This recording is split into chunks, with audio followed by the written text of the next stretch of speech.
नमस्कार, डेली 24 भारत देख रहे हैं आप। मैं हूं आपके साथ साहिल धुलिया। बुलेटिन की शुरुआत करते हैं। मध्य प्रदेश के खजुराहो में आयोजित लाइट एंड साउंड शो ने एक बार फिर लोगों का मन मोह लिया। सीएम मोहन यादव शो में पहुंचे और इस अनोखी प्रस्तुति को देखकर अपनी सांस्कृतिक धरोहर पर गर्व जताया। बता दें, मुख्यमंत्री मोहन यादव ने कहा कि खजुराहो की विरासत और इसका अनोखा स्थापत्य कौशल जब रोशनी और ध्वनि के साथ जीवंत होता है तो गर्व की अनुभूति और भी बढ़ जाती है। उन्होंने खजुराहो को भारतीय संस्कृति की आत्मा बताया, जो सदियों से अपनी चमक और विशेषता को बनाए हुए है। मुख्यमंत्री का कहना था कि खजुराहो की यह भव्यता आने वाली पीढ़ियों को प्रेरित करती रहेगी। सीएम ने इस आयोजन की प्रशंसा करते हुए कहा कि ऐसे सांस्कृतिक कार्यक्रम हमें अपनी जड़ों से जोड़ते हैं और हमारी ऐतिहासिक धरोहर को संजोने की भावना को और मजबूत करते हैं। तो खजुराहो में लाइट एंड साउंड शो में सीएम मोहन यादव भी शिरकत करने के लिए पहुंचे। खजुराहो की विरासत पर सीएम मोहन यादव ने गर्व जताया। उन्होंने लाइट एंड साउंड शो को देखा, मंत्रमुग्ध हुए और उसके बाद सीएम ने कहा कि ध्वनि और लाइट्स के साथ जब इस गरिमामय शो को देखा तो गर्व की अनुभूति हुई। खजुराहो में लाइट एंड साउंड शो का आयोजन किया गया था। तो लाइट एंड साउंड शो यहाँ पर आयोजित किया गया था और सीएम मोहन यादव ने भी इसमें शिरकत की।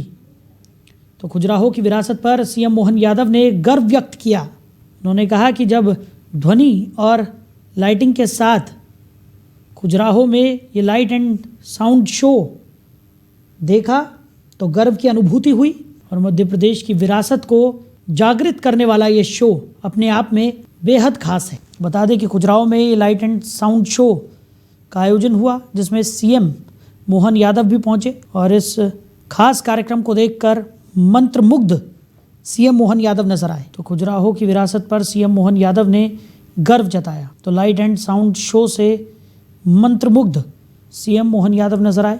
खजुराहो की विरासत पर सीएम मोहन यादव ने गर्व दिखाया। तस्वीरें आपको दिखा रहे हैं। खजुराहो में इस खास कार्यक्रम का आयोजन हुआ था, जिसमें सीएम मोहन यादव ने भी शिरकत की।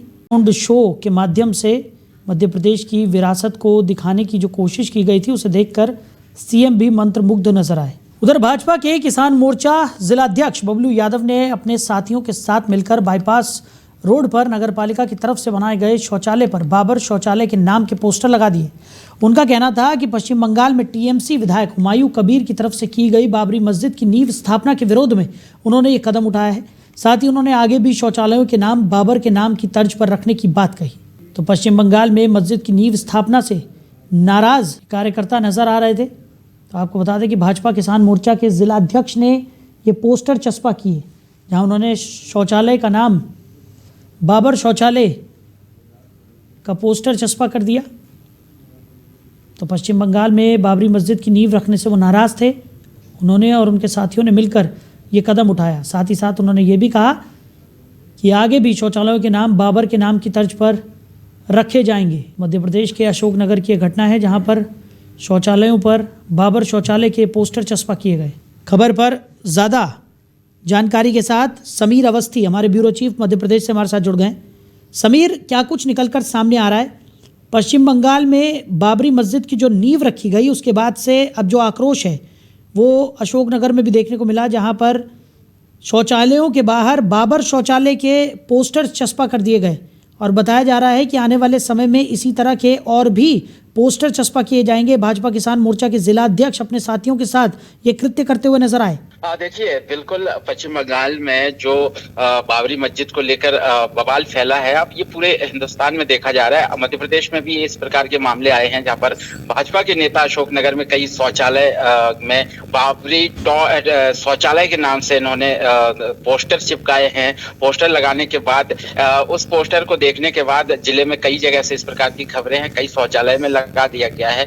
तो इससे जो भी है समझ में आ रहा है कि जातिगत जो भी मामले सामने आते हैं धार्मिक भावनाओं को देखते हुए और किस उद्देश्य को लेकर ये लगाया गया है। बाबरी मस्जिद एक पुराना विवाद है जो लगातार समय समय पर निकलकर सामने आते हैं। राजनीतिक हलचल तेज हो जाती है और पश्चिम बंगाल के बाद अब पूरे भारत में और मध्य प्रदेश में भी देखा जा रहा है कि अब बाबर टॉयलेट निकलकर सामने आया है। जी बिल्कुल। और समीर, हम लगातार देख रहे हैं कि पश्चिम बंगाल में जिस तरीके से बाबरी मस्जिद की नींव रखने का कार्य किया गया, उससे देश भर में अलग अलग जगहों पर इस कृत्य को लेकर आक्रोश भी देखने को मिल रहा है। मध्य प्रदेश में जिस तरीके से ये बाबर शौचालय के पोस्टर चस्पा किए गए हैं, और ये भी साफ तौर पर कहा जा रहा है कि आने वाले समय में और शौचालयों के नाम भी इसी तर्ज पर रखे जाएंगे, इसी तरह के पोस्टर्स यहाँ पर लगाए जाएंगे। कहीं ना कहीं माहौल जो है वो बहुत ज़्यादा गर्माता हुआ नजर आ रहा है। हाँ बिल्कुल, मध्य प्रदेश की सियासत इस मामले के बाद तेज हो चुकी है। कांग्रेस की तरफ से भी बयान आ चुके हैं और तमाम जिस तरीके से ये मामला विवाद जो है बढ़ता जा रहा है, तनावपूर्ण मध्य प्रदेश में भी हालात हैं कि बाबरी मस्जिद को लेकर जो पश्चिम बंगाल में हुए हैं, भाजपा के नेता खुद मैदान में उतरकर टॉयलेट में बाबर शौचालय का नाम दे रहे हैं। इससे कहीं ना कहीं तनावपूर्ण है, आक्रोशित है लोग, और विवाद जो है आने वाले समय में और तनावपूर्ण बनने की संभावना यहाँ पर देखा जा रहा है। और साफ तौर पर दिखाई भी पड़ रहा है कि किस तरीके से ये पोस्टर चस्पा किए जा रहे हैं। लगातार जो भाजपा के किसान मोर्चा के जिलाध्यक्ष हैं, उन्होंने ये पोस्टर्स यहाँ पर लगा दिए हैं। साथ ही साथ उनके साथी भी अलग अलग जगहों पर ये पोस्टर लगाते हुए नजर आए। और बबलू यादव का तो साफ तौर पर यही कहना है कि जिस तरीके का कृत्य पश्चिम बंगाल में हुआ है, उससे कहीं ना कहीं अराजकता का माहौल यहाँ पर बन रहा है, और अपना आक्रोश वो इसी तरह से जाहिर करते हुए आने वाले समय में भी नजर आएंगे।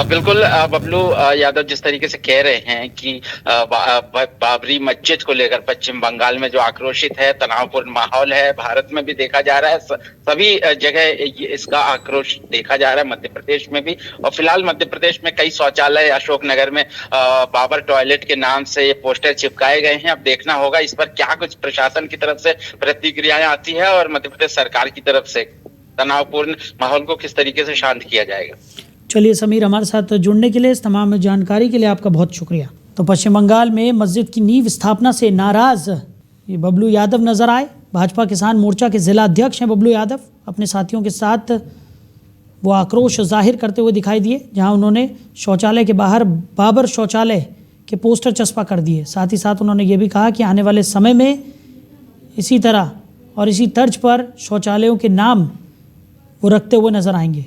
वहीं छत्तीसगढ़ के बलरामपुर जिले में प्रशासन ने अवैध धान परिवहन के खिलाफ बड़ी कार्रवाई करते हुए कुल 362 बोरी धान जब्त किया है। 2 अलग अलग जगहों पर की गई इस कार्रवाई में कई वाहन पकड़े गए। रेवतपुर में राजपुर एसडीएम की टीम ने एक आयशर ट्रक से 300 बोरी धान जब्त किया। वहीं धनवार जंगल में प्रशासनिक टीम ने 7 किलोमीटर पीछा कर एक पिकअप को रोका, जिसमें 62 बोरी धान मिला। इसके अलावा 10 बाइकों से 30 बोरी धान ले जाते हुए भी लोगों को पकड़ा गया। सभी वाहन पुलिस के सुपुर्द कर दिए गए हैं। जिला प्रशासन ने कहा कि समर्थन मूल्य खरीदी में गड़बड़ी करने वालों पर सख्त कार्रवाई जारी रहेगी।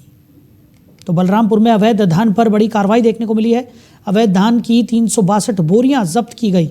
धान परिवहन के खिलाफ एक्शन में प्रशासन की टीम जुट गई है। अवैध परिवहन का भांडाफोड़ यहां पर किया गया है।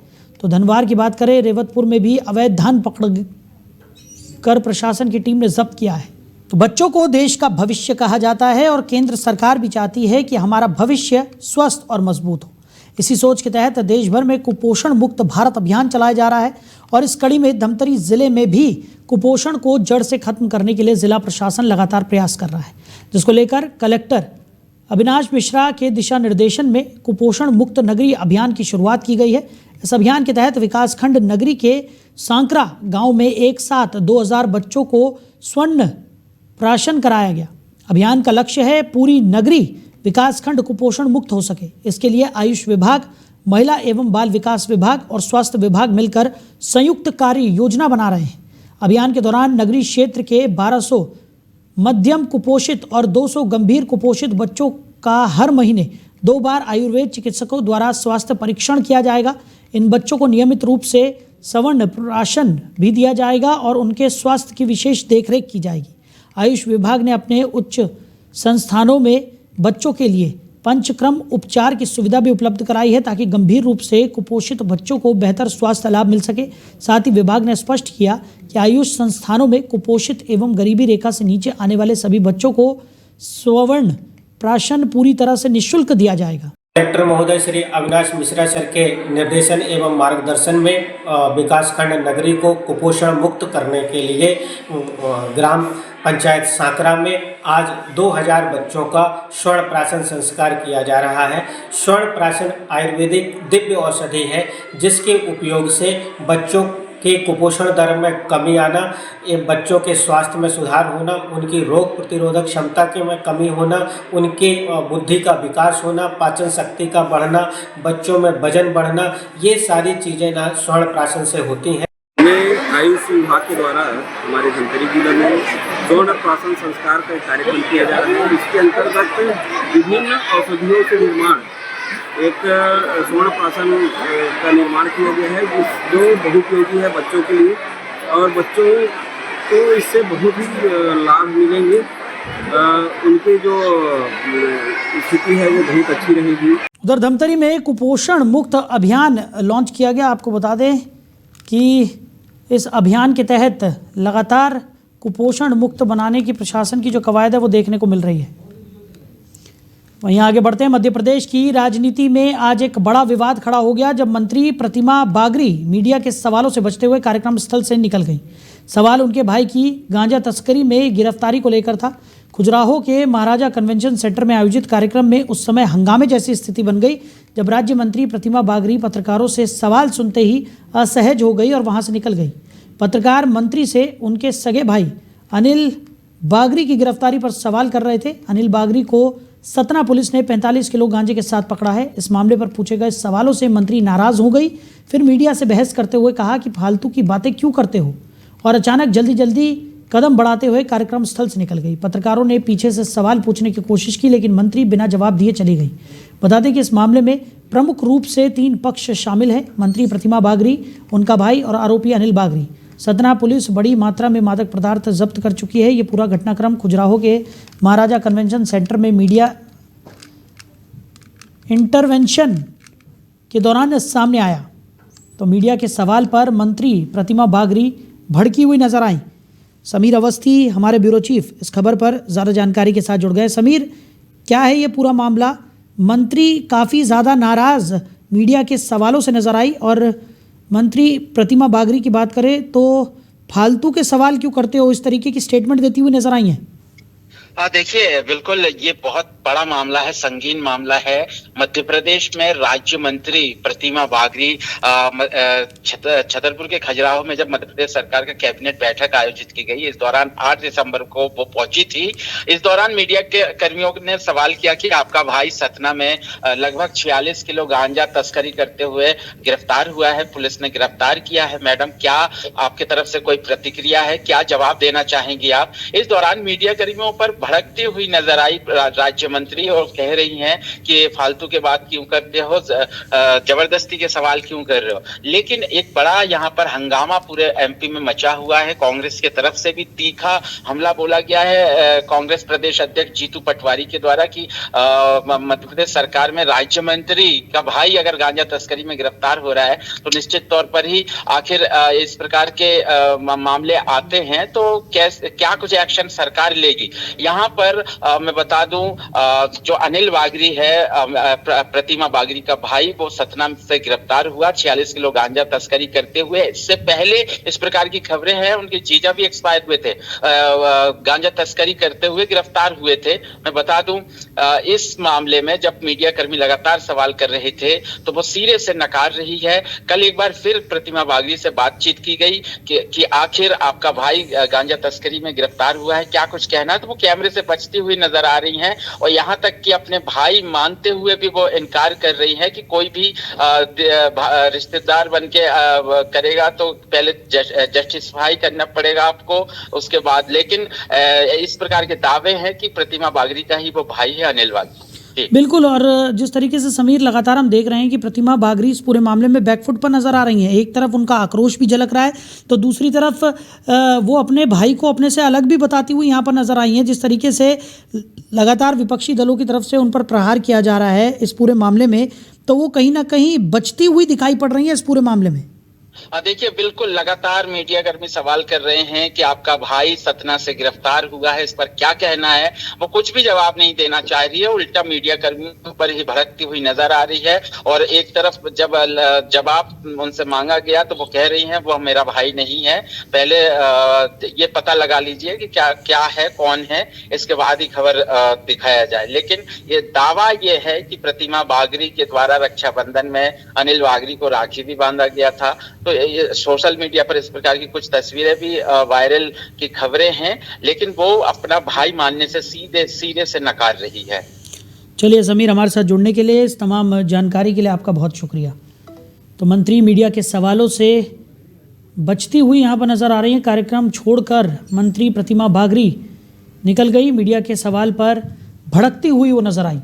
वहीं मध्य प्रदेश के सिवनी जिले के लखनवाड़ा थाना क्षेत्र के आमगांव के पास शाम लगभग 6:30 बजे एक ट्रेनी विमान दुर्घटनाग्रस्त हो गया।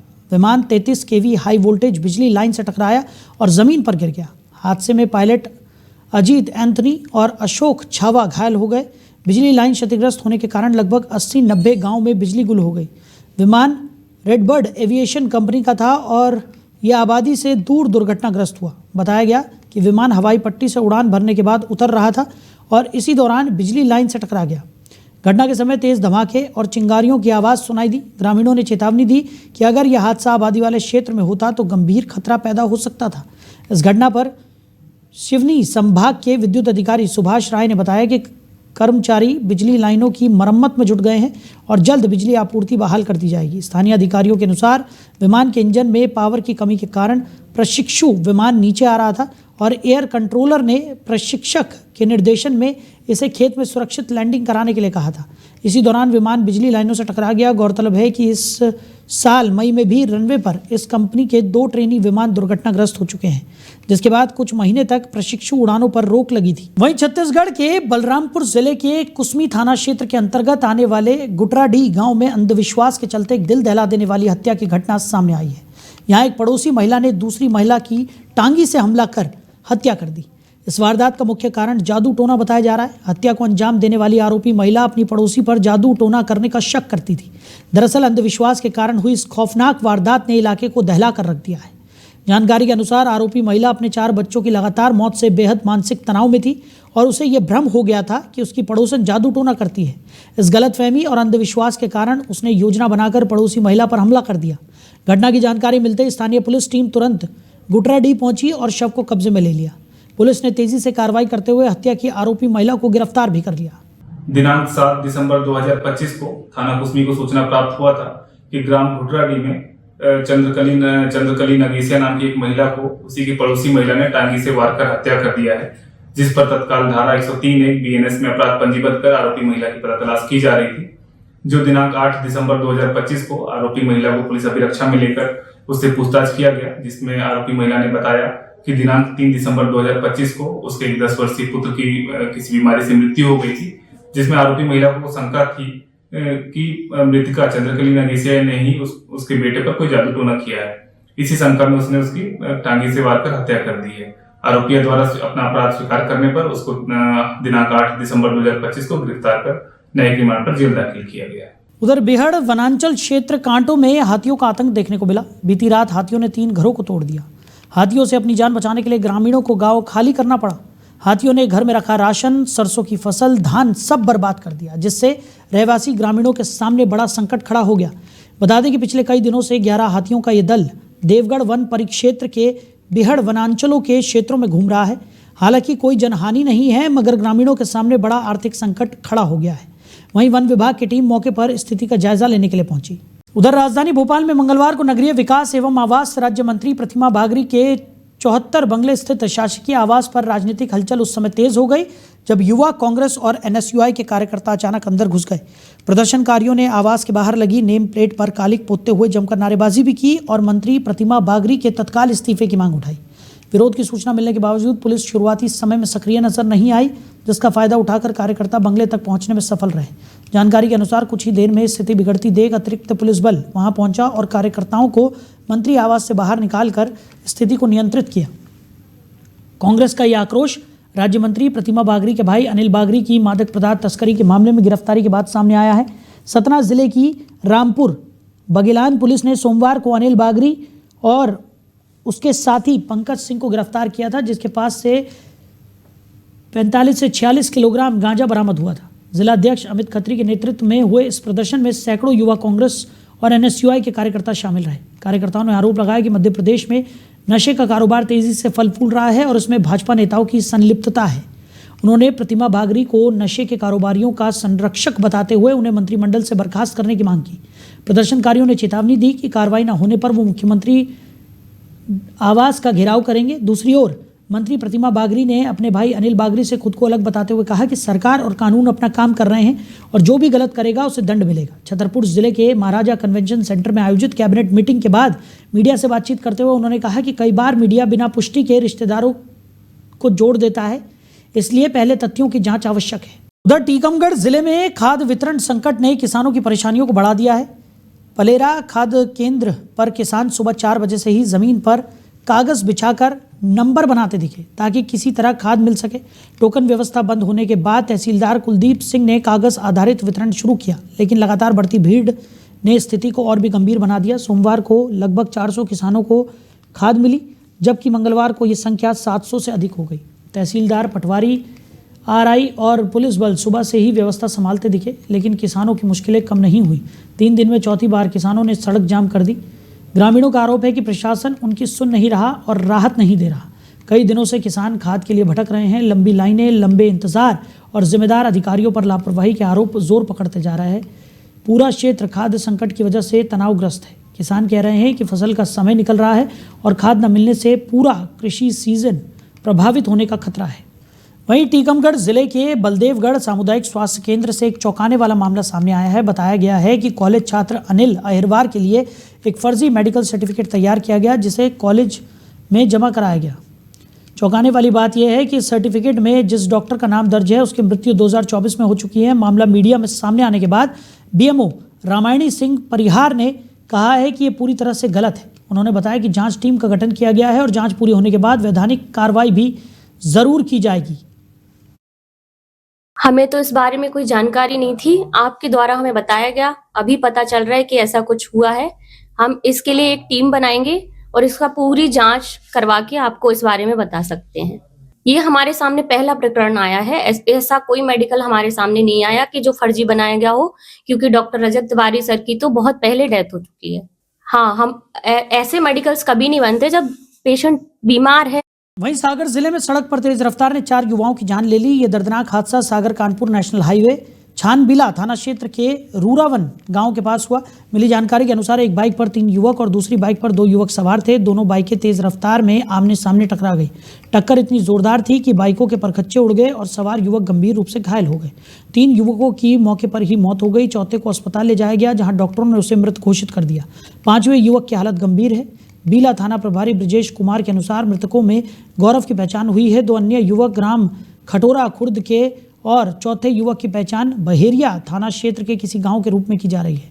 घटना की सूचना मिलने पर पुलिस और एसडीओपी मौके पर पहुंचे। शवों को और घायलों को सामुदायिक स्वास्थ्य केंद्र बंडा भेजा गया। घटनास्थल पर देर से पहुंची पुलिस पर नाराज ग्रामीणों ने पथराव भी किया और चक्का जाम करने का प्रयास किया, जिसे एसडीओपी ने समझाइश देकर शांत कराया।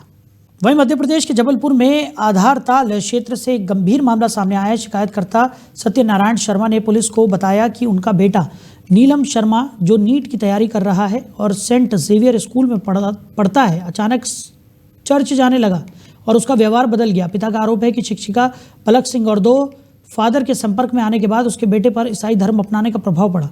इसके बाद घर में उसने देवी देवताओं की तस्वीरें फाड़ दी और मूर्तियां तोड़ दी। जब उसे चर्च जाने से रोका गया तो वो हाथापाई करने तक पर उतर आया। शिकायत लेकर पिता अंतर्राष्ट्रीय हिंदू परिषद की पदाधिकारी प्रीति धनधारिया के साथ आधारताल थाने पहुंचे, जहां उन्होंने स्कूल की शिक्षिका और संबंधित फादर के खिलाफ कार्रवाई की मांग की। पुलिस ने मामला दर्ज कर जांच पड़ताल भी शुरू कर दी है। तो फिलहाल इस बुलेटिन में मेरे साथ इतना ही। आप बने रहिए। नमस्कार।